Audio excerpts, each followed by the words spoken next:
Friends, क्या आपने कभी यह सोचा है कि आपकी मेहनत से कमाए गए टैक्सेस को सरकार किस प्रकार से खर्च करने की योजना बनाती है?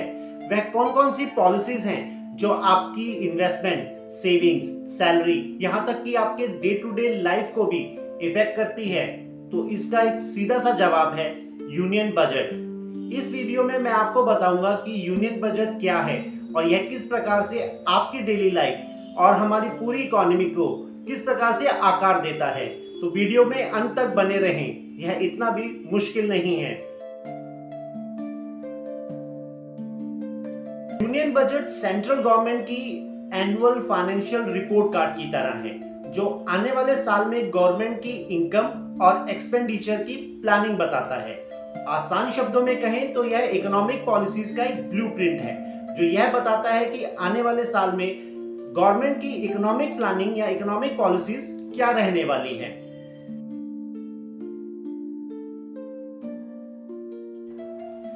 यूनियन बजट कागज पे लिखे हुए नंबर्स नहीं हैं, यह तय करते हैं कि गवर्नमेंट पैसा कहां कहां खर्च करेगी, जैसे कि एजुकेशन, इंफ्रास्ट्रक्चर, हेल्थ, इन सब सेक्टर्स में कैसे कैसे कहां कहां कितना पैसा खर्च किया जाएगा और यह पैसा आएगा कहां से, जैसे टैक्सेस, लोन्स और अदर रिसोर्सेज। यह देश के विकास और उसके कल्याण की एक नींव है।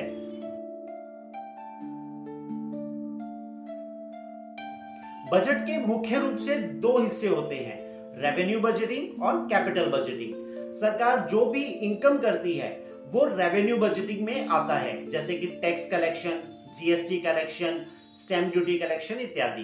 जबकि कैपिटल बजटिंग में गवर्नमेंट जो भी इन्वेस्टमेंट करती है, जैसे कि इंफ्रास्ट्रक्चर प्लानिंग, लोन और लोन रीपेमेंट, वो सब कैपिटल बजटिंग में आता है।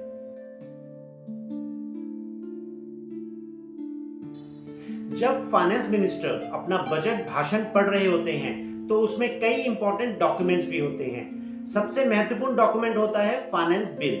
इसमें टैक्सेशन से जुड़े हुए सभी चेंजेस दिखाए जाते हैं, जैसे कि इनकम टैक्स के डिफरेंट स्लैब्स क्या रहेंगे, इन स्लैब्स में क्या क्या टैक्स रेट लगेंगे, लॉन्ग टर्म और शॉर्ट टर्म कैपिटल गेन क्या रहेंगे और उनसे जुड़े नियम क्या रहेंगे।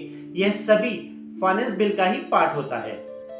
दूसरा सबसे महत्वपूर्ण डॉक्यूमेंट होता है डिमांड ऑफ ग्रांट्स। इसमें डिफरेंट मिनिस्ट्रीज को दिए जाने वाले फंड्स की डिटेल होती है, जैसे हेल्थ मिनिस्ट्री को कितना फंड दिया जाएगा, एजुकेशन मिनिस्ट्री को कितना फंड दिया जाएगा, वह इन फंड्स को कैसे खर्च करेंगी और उससे जुड़े नियम क्या रहेंगे। यह सभी डिमांड ऑफ ग्रांट्स का ही हिस्सा होता है। तो अब आप यूनियन बजट की बेसिक बातों को समझ गए हैं। हमें नीचे कमेंट बॉक्स में लिख करके बताएं कि यूनियन बजट का कौन सा डॉक्यूमेंट है जो आपकी लाइफ को सबसे ज्यादा प्रभावित करता है।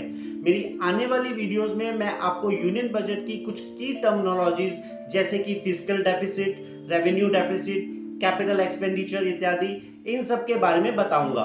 तो इस वीडियो को लाइक करें और बेल नोटिफिकेशन दबाना ना भूलें, ताकि कोई भी नोटिफिकेशन, कोई भी नया वीडियो आप तक तुरंत पहुंचे।